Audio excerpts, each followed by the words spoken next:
Hey there, everybody. The other day we went out to Cheyenne and we saw this. This is the big boy train engine that's sitting out in the park. Anyone can go see it. What makes this one special, it is one of the biggest steam locomotives ever produced. These ones started a little after World War I.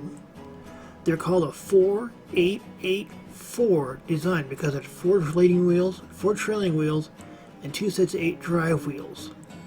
Now what you're seeing is it's just monstrous. This is like a 6-foot tall fence we're going around that we're seeing this. I mean, this locomotive was capable of 80 miles an hour without any freight on it.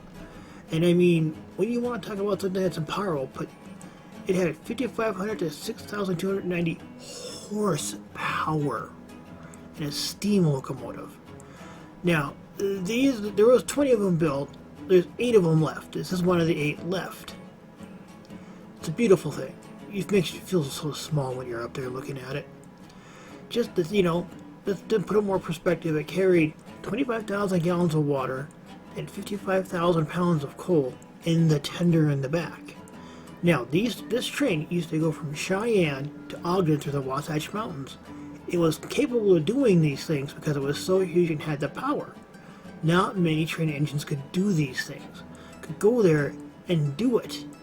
I mean, these are just, I mean, look at this. These drive wheels that we're going by, this poor kid, they're about 5 feet tall for the drive wheels.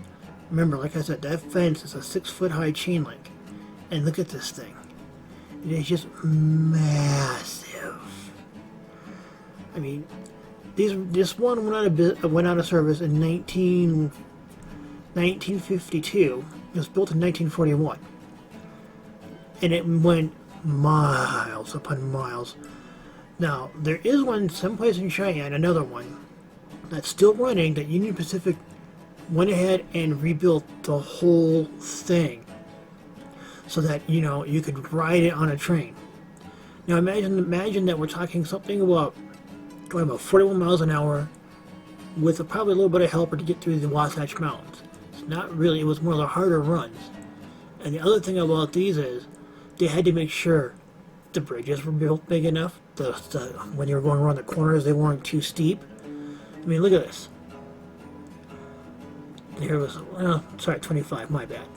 Looking at Wikipedia. Anyway, look at this. This is the tender right here. This is huge. Earlier you saw some pictures of some leaf springs. Well, there's every wheel on this tender has those leaf springs. I mean, there's an automatic feed system as far as I can tell too. Look at this. Look at these wheels.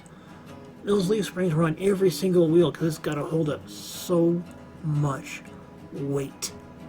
I mean, we're talking about something that, has 1,000 horsepower, not power, I mean, torque. I mean, look at this thing.